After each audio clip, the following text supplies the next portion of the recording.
We are always on the hunt for top talent here at Smith Strong, and lately, as graduates are graduating from university and colleges here in the area and across the Commonwealth of Virginia, we're getting paralegal applications. And so I want to give some advice to you as new or recent graduates of local universities and colleges as you're seeking out your first job. Oftentimes I will try to tell folks, please look at the lane that you want to work within. From college, I don't think you have to really be overly anxious or concerned with what your first job is, but rather what your first job is in the industry of, which will set you on a path down that lane.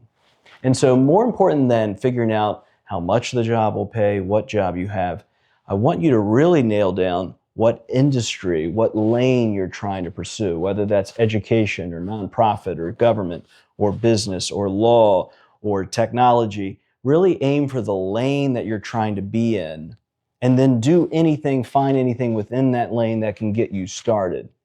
It would be better for you to find even a job beneath you, lower, but in the right lane, angling in that orbit, than over here and trying to make that lateral move, particularly as the years and months progress post-graduation.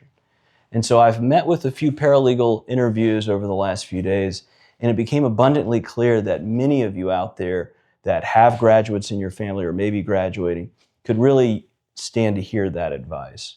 Choose the lane. Don't worry so much about the job. Don't worry so much if the pay is exactly right. Get in that lane and then get moving. And I think you'll be way better off and way further along than you ever imagined in 2, 3, 5 years from now. So really think about the lane, really think about the industry, and the rest will come together. Thank you.